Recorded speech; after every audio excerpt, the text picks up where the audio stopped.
أعوذ بالله من الشيطان الرجيم. بسم الله الرحمن الرحيم. يا أيها الذين آمنوا إن جاءكم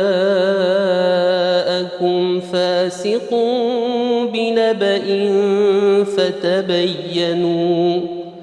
فتبينوا أن تصيبوا قوما بجهالة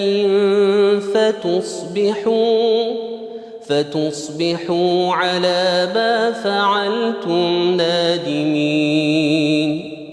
واعلموا أن فيكم رسول الله لو يطيعكم في كثير من الأمر لعنتم، ولكن الله حبب إليكم الإيمان وزينه في قلوبكم وكره إليكم الكفر والفسوق والعصيان، أولئك هم الراشدون فضلا من الله ونعمة، والله عليم حكيم. وإن طائفتان من المؤمنين اقتتلوا فأصلحوا بينهما، فإن بغت إحداهما على الأخرى فقاتلوا التي تبغي حتى تفيء إلى أمر الله، فإن فاءت فأصلحوا بينهما بالعدل وأقسطوا، إن الله يحب المقسطين. إنما المؤمنون إخوة فأصلحوا بين أخويكم واتقوا الله لعلكم ترحمون. يا أيها الذين آمنوا لا يسخر قوم من قوم عسى أن يكونوا خيرا منهم، ولا نساء من نساء عسى أن يكن خيرا منهن، ولا تلمزوا أنفسكم ولا تنابزوا بالألقاب، بئس الاسم الفسوق بعد الإيمان، ومن لم يتب فأولئك هم الظالمون.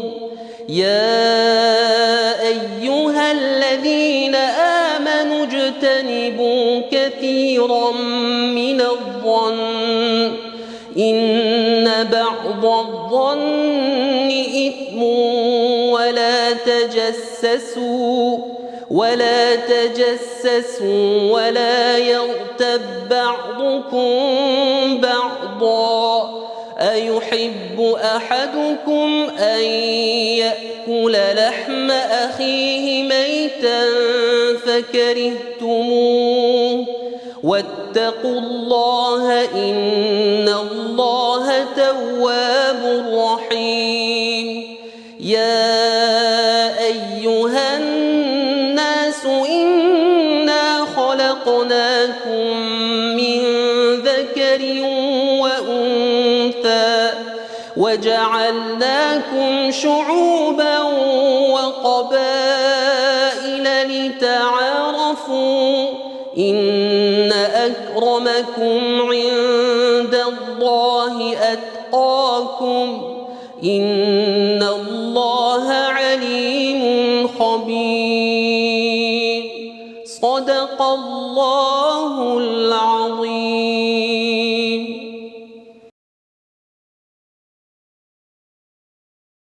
بسم الله الرحمن الرحيم الحمد لله رب العالمين والصلاة والسلام على سيدنا محمد وعلى آله وصحبه أجمعين أما بعد قال الله سبحانه وتعالى في القرآن المجيد بعد أعوذ بالله من الشيطان الرجيم بسم الله الرحمن الرحيم ألا تحبون أن يغفر الله لكم.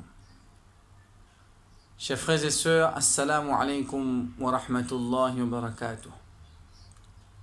Toutes les louanges appartiennent à Allah subhanahu wa ta'ala, le Seigneur de l'univers, le Seigneur des mondes, celui qui nous a accordé encore une fois l'opportunité de vivre ce mois de Ramadan et ainsi d'aspirer à sa clémence, à sa miséricorde et à son pardon.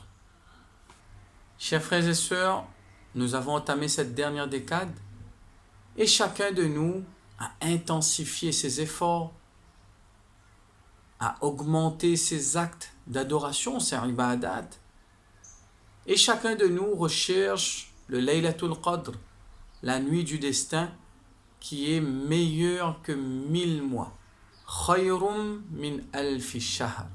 Lorsqu'on évoque la dernière décade du mois de Ramadan, ce qui nous vient à l'esprit, c'est le pardon de la part d'Allah subhanahu wa ta'ala.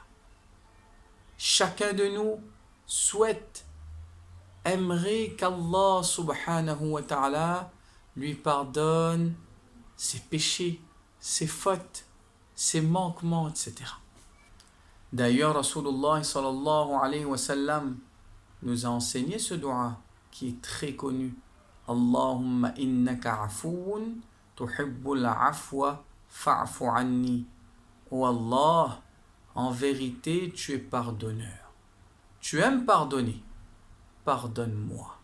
Ainsi, durant cette dernière décade, chacun de nous veut à tout prix le pardon de la part d'Allah subhanahu wa ta'ala. Chacun de nous désire ardemment qu'Allah subhanahu wa ta'ala lui pardonne. Dans le Coran, Allah subhanahu wa ta'ala à plusieurs reprises nous exhorte à pardonner à autrui. وَلْيَعْفُوا وَلْيَصْفَحُوا أَلَا تُحِبُّونَ أَن يَغْفِرَ اللَّهُ لَكُمْ. Qu'ils pardonnent, qu'ils oublient le mal qu'on leur a fait. N'aimeriez-vous pas qu'Allah subhanahu wa ta'ala vous pardonne? Dans un autre verset, Allah subhanahu wa ta'ala déclare وَلَا تَسْتَوِي الْحَسَنَةُ وَلَا السَّيِّئَةُ ادْفَعْ بِالَّتِي هِيَ أَحْسَنُ فَإِذَا الَّذِي بَيْنَكَ وَبَيْنَهُ عَدَاوَةٌ كَأَنَّهُ وَلِيٌّ حَمِيمٌ. La bonne et la mauvaise action ne sont pas pareilles. Repousse le mal par ce qui est meilleur, et voilà que celui avec qui tu avais une animosité devient tel un ami chaleureux. Dans un autre verset, Allah subhanahu wa ta'ala préfère pour nous le pardon à l'esprit de revanche. Et dans une mesure plus générale, l'effort d'adopter un bon comportement plutôt que la réaction violente. وَسَارِعُوا إِلَى مَغْفِرَةٍ مِّن رَّبِّكُمْ وَجَنَّةٍ عَرْضُهَا السَّمَاوَاتُ وَالْأَرْضُ أُعِدَّتْ لِلْمُتَّقِينَ الَّذِينَ يُنفِقُونَ فِي السَّرَّاءِ وَالضَّرَّاءِ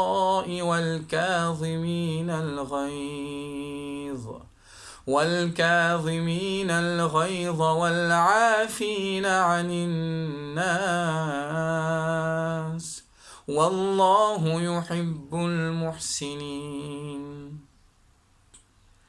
et concourez au pardon de votre Seigneur et à un jardin large comme les cieux et la terre, c'est-à-dire le paradis, préparé pour les pieux, qui dépensent dans l'aisance et dans l'adversité, qui dominent leur rage et qui pardonnent à autrui. Allah subhanahu wa ta'ala aime les bienfaisants. Enfin, dans un verset, Allah subhanahu wa ta'ala vante et couvre d'éloges Rasulullah sallallahu alayhi wa sallam pour cette grande qualité, cette grande caractéristique qui a fait de lui l'homme exceptionnel qu'il a été. C'est bien sûr le husnul khuluq, l'excellence de caractère. وَإِنَّكَ لَعَلَى خُلُقٍ عَظِيمٍ. En parlant de Rasulullah sallallahu alayhi wa sallam, Allah subhanahu wa ta'ala dit: tu es certes d'une moralité éminente. Chers frères et sœurs, lorsqu'on étudie la sira, la biographie de notre prophète Muhammad sallallahu alayhi wa sallam, on se rend compte combien il fut merveilleux et comment il fut empreint de l'excellence de caractère. Malheureusement, je n'ai pas le temps de vous narrer les différents épisodes de sa vie où il a fait montre de clémence, de compassion, de miséricorde et où il a pardonné à ceux qui voulaient lui faire du mal. Mais je vous invite à vous référer à vos savants concernant, par exemple, Taïf, Hudaybiyah ou encore Fathu Makkah, la conquête de Makkah.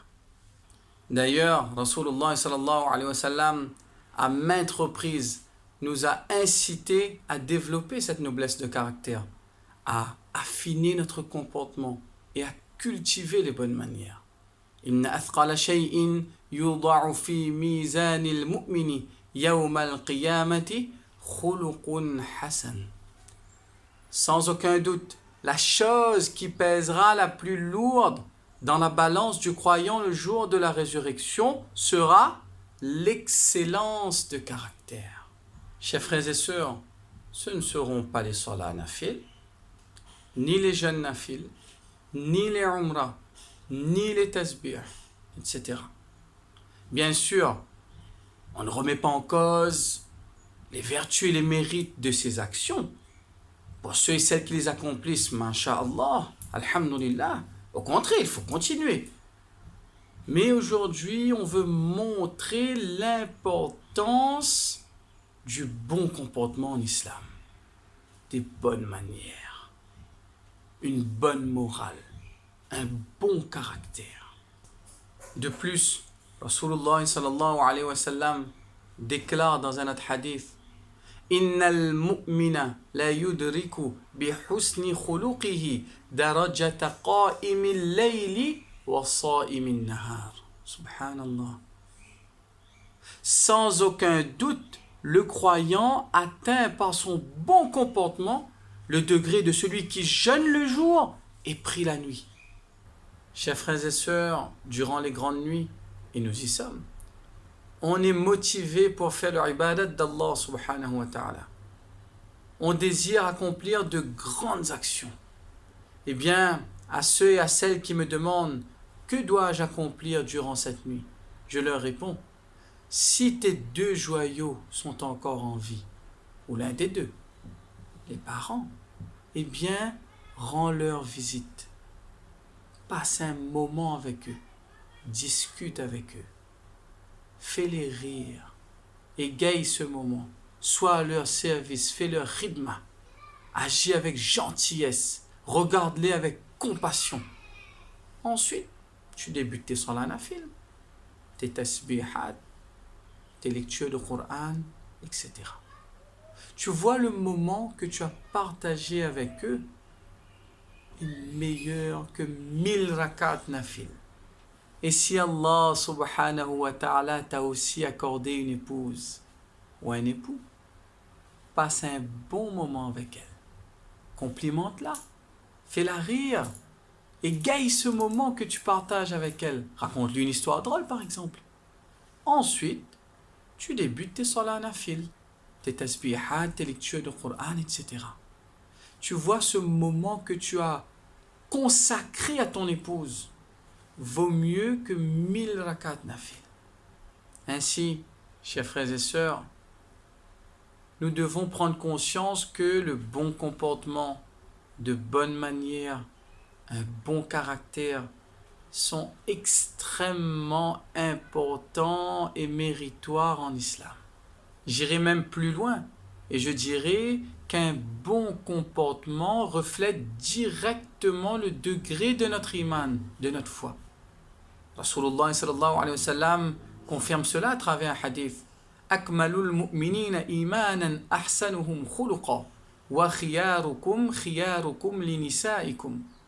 Les croyants qui ont la foi la plus parfaite, la plus complète, sont ceux qui ont le meilleur comportement. Et les meilleurs d'entre vous sont ceux qui traitent le mieux leurs femmes, qui ont le meilleur comportement envers elles. Je voudrais maintenant attirer votre attention sur un point concernant ce hadith. En islam, il est obligatoire de purifier son intérieur, d'adopter un bon comportement dans sa vie quotidienne et d'embellir son caractère. C'est fard au même titre que la salah, le saum, la zakat, le hajj, etc. Donc nous devons impérativement faire des efforts dans ce sens et travailler à améliorer cela. Ainsi, chers frères et sœurs, l'enseignement de bien agir, de se complaire dans une bonne attitude avec autrui, fait partie de l'islam, au même titre que les 5 piliers. Celui ou celle qui consent se rapproche considérablement d'Allah subhanahu wa ta'ala et de son messager sallallahu alayhi wa sallam. Ce dernier a exprimé son amour et son estime pour les croyants et croyantes qui ont adopté un bon comportement sur terre et qui ont fait l'effort de se complaire au modèle qu'il a légué. Inna min ahabbikum ilayya wa aqrabikum minni majlisan yawma al-qiyamati ahasinakum akhlaqan. Certes, ceux d'entre vous que j'aime le plus et ceux d'entre vous qui seront assis les plus proches de moi le jour de la résurrection sont ceux qui ont adopté un bon comportement sur terre. Le jour de la résurrection, obtenir la proximité de Rasulullah sallallahu alayhi wa sallam est un énorme privilège en soi. Et en sus de cela, de bénéficier de son amour, de son estime, de sa considération, c'est indéniablement la cerise sur le gâteau. À présent, chers frères et sœurs, je vais retranscrire oralement une description de la noblesse de caractère de Rasulullah sallallahu alayhi wa sallam, faite par son épouse, la mère des croyantes, Aïcha radiyallahu anha, pour nous faire apprécier à sa juste valeur cet homme merveilleux et pour faire monter en nous le désir de lui ressembler dans chaque aspect de notre vie. Aïcha radiyallahu anha dit: لم يكن رسول الله صلى الله عليه وسلم فاحشا ولا متفحشا ولا سخابا في الأسواق ولا يجزي بالسيئة السيئة ولكن يعفو ويصفح. Rasulullah sallallahu alayhi wa sallam n'était ni grossier de caractère, ni ne tenait de propos inconvenants. Il n'était point non plus criard dans les marchés. Il ne répondait pas au mal par le mal, mais il pardonnait et ne tenait pas rigueur. Subhanallah. Chers frères, maintenant je m'adresse à vous, en m'y incluant moi-même. Est-ce que nos femmes parleraient de nous en des termes si élogieux? Je vous laisse y réfléchir. En conclusion, chers frères et sœurs, j'aimerais citer ce hadith très connu rapporté par Anas bin Malik radiyallahu anhu, dans lequel Rasulullah sallallahu alayhi wa sallam, avec tout son amour et toute sa considération, recommande d'adopter un bon comportement, de privilégier la bonne attitude et surtout de pardonner à autrui. Ya bunayya in qadarta an tusbiha wa tumsiya laysa fi qalbika ghishun li ahadin faf'al. Ô mon fils, si tu es capable au matin et au soir de purifier ton cœur de toute rancune vis-à-vis d'autrui, alors fais-le. Ya bunayya wa dhalika min sunnati. Ô mon fils, et cela fait partie de ma sunna. Wa man ahya sunnati faqad ahabbani. Et celui qui fait revivre ma sunna m'a aimé. وَمَنْ أَحَبَّنِي كَانَ مَعِي فِي الْجَنَّةِ. Et celui qui m'a aimé sera avec moi au paradis. Qu'Allah subhanahu wa ta'ala nous donne la compréhension de ces paroles. Qu'Allah subhanahu wa ta'ala fasse que nous privilégions l'éthique du cœur avant l'esthétique du corps. Qu'Allah subhanahu wa ta'ala fasse que ce mois de Ramadan soit l'élément déclencheur de notre réforme intérieure, ainsi qu'un tremplin d'accès au paradis. Je vous remercie, chers frères et sœurs, de votre écoute et de votre attention. Fajazakumullahu khayra, qu'Allah Ta'ala vous rétribue pleinement. Wa ma tawfiqi illa billah, wa akhiru da'wana anil hamdulillahi rabbil alamin.